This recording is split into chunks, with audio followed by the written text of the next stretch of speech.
샬롬. 오늘도 하나님 말씀 앞에 나오신 여러분 환영합니다. 우리 함께 기도하겠습니다.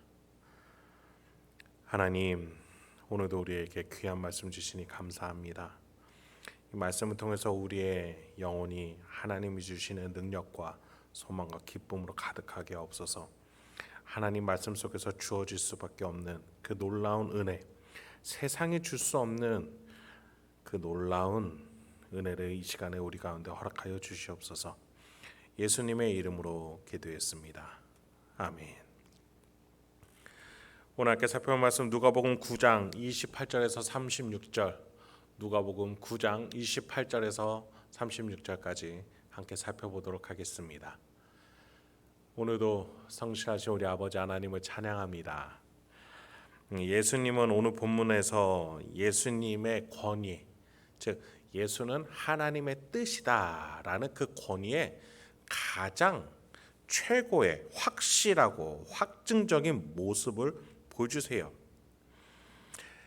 이 모습을 통해서 예수는 진짜 하나님 보내신 분이 맞구나 라는 가장 확실한 증거가 되는 거죠. 여러분 잘 아는 변화산 사건입니다. 28절부터 31절까지 한번 먼저 보시죠. 이 말씀을 하신 후 8일쯤 되어 예수께서 베드로와 요한과 야고보를 데리고 기도하러 산에 올라가사 기도하실 때에 용모가 변화되고 그 옷이 휘어져 광채가 나더라. 문득 두 사람이 예수와 함께 말하니 이는 모세와 엘리야라. 영광 중에 나타나서 장차 예수께서 예루살렘에서 별세하실 것을 말할세. 누가는 오늘 이 사건이 있기 전에 예수님이 어떤 설교를 했는지 자기 부인과 자기 십자가라는 설교를 하셨던 것을 우리에게 먼저 소개해 줬어요. 변화산 사건을 왜 일어나는지 이해하려면은 이 바로 전에 있었던 설교를 이해해야 함께 이해할 수 있어요. 그래서 28절에 보니 이 말씀을 하신 후에 자기 부인과 자기 십자가 설교 후에 이러한 사건이 일어났다라고 소개해 주시는 거예요. 여러분, 예수님이 자기 부인, 자기 십자가 이후에 부활 승리로 이끌어가 주신다는 영적 원리를 우리에게 알려주셨어요. 그래요, 우리가 고난받으면서 아프며 좁은 길로 좁은 문으로 이 인생길을 가지만 우리가 마침내 볼 것은 이 변화산에서 보이는 예수님의 놀라운 형용할 수 없는 모습의 광채와 변모한 모습을 우리가 보러 가게 된다라는 것이에요. 우리가 이 현세 속에서의 고통을 이 모습을 바라보면서 이겨내 나갈 수 있는 것이죠. 그래요, 우리가 이 땅에서 믿음과 신앙을 가지고 우리가 살아간다는 것은 우리의 힘으로 이겨낸다는 게 아닙니다. 저 천국 하나님의 보좌 우편에 예수와 함께 우리가 어떻게 변모할 것인지를 바라보며 예수님의 놀라운 모습을 바라보며 우리가 함께 할 것을 기대하며 이 고달픈 인생을 한 발자국 한 발자국 나를 부인하며 나의 십자가를 지고 가는 것이지요. 그런데 이 사건을 왜 예수님은 베드로, 요한, 야고보만 데리고 보여주셨을까요? 드러내지 않고자 하심이죠. 그곳에서 예수님은 무엇을 가르치시려고 이렇게 또 제한된 숫자에게만 오픈하시는 겁니까? 29절에 보니까 첫 번째, 겉모습만 변하셨어요. 30절에 예수님 옆에 모세와 엘리야가 나타나요. 그리고 마지막으로 세 번째, 그 세 사람이 함께 모여서 예루살렘에서 예수가 죽을 것이라는 주제를 가지고 대화를 한다라는 겁니다. 이런 방식의 예수님의 제자 교육 참 이해가 안 가는 것 같아요. 여러분, 이 장면을 모든 사람들이 다 본다면 얼마나 좋겠어요. 저렇게 예수님이 권위 있는 모세와 엘리야와 함께 변화된 모습을, 광채가 나는 모습으로 대화한다. 그러면 참 예수를 잘 따를 것 같지 않습니까? 여러분, 그런데 예수님은 그렇게 하지 않으셨어요. 오히려 예수님은 그 전에 어떤 설교를 해주셨어요? 옛 인생, 옛 습관, 그런 것들을 버리는 자기 부인과 죽을 각오로 따라오라는 의미에서 자기 십자가를 지고 따라오라고 하셨어요.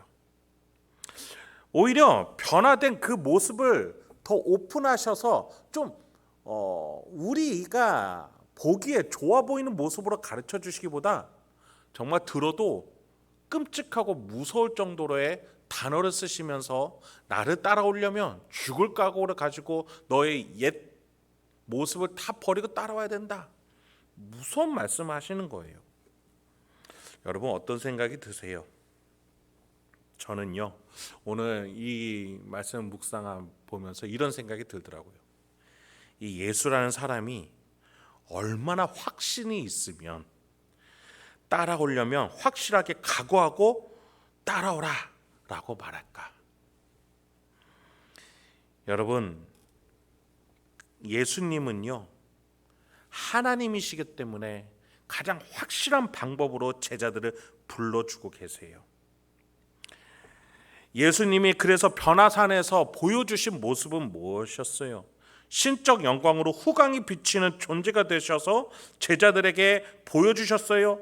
이스라엘 민족사회에서 가장 권위자라고 말할 수 있는 모세와 엘리야를 대동하고서 앞으로의 계획을 나누는 모습까지 보여주셨어요. 그리고 그 이후 본문 35절에서 보이겠지만 성부 하나님께서 이는 나의 아들 곧 택함을 받은 자니 너희는 그의 말을 들으라. 그 음성까지도 예수님은 들리는 그 광경을 보여주시는 거예요.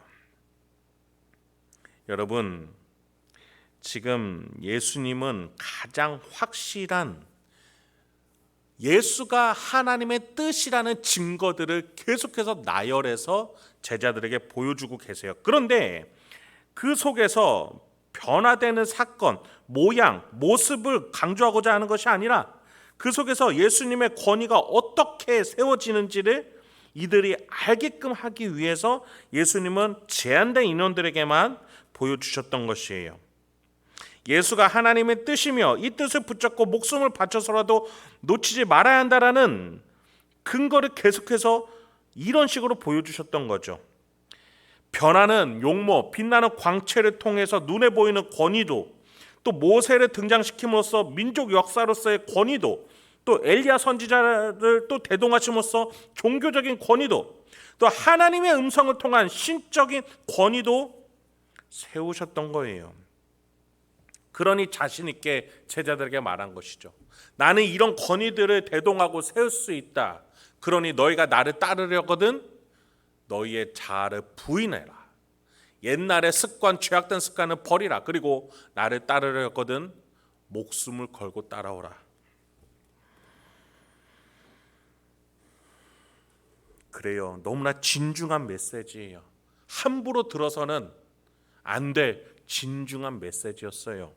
32절부터 36절 보시죠. 베드로와 및 함께 있는 자들이 깊이 졸다가 온전히 깨어나 예수의 영광과 및 함께 선 두 사람을 보더니 두 사람이 떠날 때에 베드로가 예수께 여짜오되 주여 우리가 여기 있는 것이 좋사오니 우리가 초막셋을 짓되 하나는 주를 위하여 하나는 모세를 위하여 하나는 엘리야를 위하여 하사이다 하되 자기가 하는 말을 자기도 알지 못하더라. 이 말 할 즈음에 구름이 와서 그들을 덮는지라. 구름 속으로 들어갈 때에 그들이 무서워하더니 소리가 그치매 오직 예수만 보이더라. 제자들이 잠잠하여 그 본 것을 무엇이든지 그때에는 아무에게도 이르지 아니하니라. 여러분 예수님의 이 세 명의 제자들이 놀라운 광경을 목격했어요. 그런데 마지막 36절을 보니까 아무에게도 이르지 아니하니라. 이 진중한 메시지를 함부로 말할 수가 없는 거예요. 본인이 이해가 되지 않고 왜 이런 사건을 보여주시는지 함부로 해석할 수 없으니 간직하고 있는 것이죠. 여러분 마태복음 17장 9절에 보면 예수님의 경고 또한 있었어요. 이것을 아무에게도 말하지 말라는 경고였어요. 그래요. 지금 예수님께서는 부활하신 이후에 이것이 온전히 해석될 것을 말씀하시고자 이들에게 입단속을 시키시는 것이죠. 단지 부활한 모습, 단지 광채가 나는 모습 또는 신기한 모세와 엘리야가 대동하는 그 모습으로만 해석하는 것이 아니라 이것이 권위가 있는 모습이긴 하지만 왜 이런 일이 일어났는가? 부활하실 하나님의 아들 예수를 통해서만이 해석이 되기 때문에 그때까지 잠잠하라는 것이죠. 그래요, 여러분, 우리가 부활에 대한 믿음이 없으면 예수에 대한 권위를 세울 수가 없습니다. 우리가 부활할 우리의 미래를 예수님을 통해서 믿지 않는다면 지금 내가 믿는 예수는 단지 나의 소원을 들어주는 예수, 저 점집에서 부적을 써달라고 말하는 정도의 믿음밖에는 안 되는 거예요. 우리에게 주어진 예수는 나의 가장 큰 문제인 죽음의 문제까지도 이기게 하셔서 부활 승리케 하시는 예수라는 사실 잊지 마시기 바랍니다. 그래요, 우리가 부활하여서 우리가 되살아나서 어떻게 됩니까? 예수 그리스도의 공로로 우리가 모든 죄 지은 것들이 사함을 받고 우리가 의인이라 칭함을 받게 됩니다. 더 나아가 하나님이 우리를 자녀로 부르십니다. 하나님 보좌 우편에서 예수와 함께 형제로서 왕노릇하고 양자로서 기업을 이어받게 됩니다. 하나님의 나라를 일부러 다스린 자로 되게 우리가 세워지게 됩니다. 그것이 부활의 의미예요. 그래서 그때까지는 이 모든 예수님을 통해서 일어나는 신기한 현상들, 신기한 기적들, 신비한 능력들이 조심스럽게 다뤄져야 된다는 거예요. 우리의 신앙에 적용해 보면 어떻습니까? 부활 예수라는 믿음이 없이는 우리가 함부로 신앙에 대한 효험과 효능과 능력을 논해서는 안 된다는 것이지요. 여러분, 그런 점에서 저와 여러분이 이 시간 다시 한번 각인하고 되새겨야 될 것, 내가 믿는 예수는 어떤 예수인가? 내가 세우고자 하는 예수라는 이름의 가치는 어디에 달려 있는가? 그래요, 죄와 사망과 모든 것을 뛰어넘는, 그래서 죽은 자도 일으켜 부활하여 하나님 곁에서 놀라운 광경으로 우리를 세워주실 그 부활하신 예수를 믿으면서 우리가 그 예수 이름으로 오늘도 은혜롭게 살아가야 될 줄 믿습니다. 명예롭게 살아가야 될 줄 믿습니다. 담대하게 선언하면서 살아갈 수 있어야겠습니다. 그 예수님에 대한 올바른 믿음과 명예로운 예수님의 제자요 한 몸으로서의 삶을 오늘도 살아내시는 저와 여러분이 되길 소망합니다. 함께 기도하겠습니다. 하나님, 오늘도 우리에게 귀한 말씀 주시니 감사합니다. 오늘도 이 말씀을 통해서 다시 한번 우리의 신앙을 되돌아보게 하옵소서. 내가 예수의 이름을 어떻게 부르고 있습니까? 어떻게 예수 이름으로 기도하고 있습니까? 어떻게 예수 이름이라는 공동체 안에 거하고 있습니까? 주여, 내가 부활 승리케 하시는 예수라는 그 이름을 똑바로 붙잡고 나아가게 하옵소서. 예수님의 이름으로 기도했습니다. 아멘.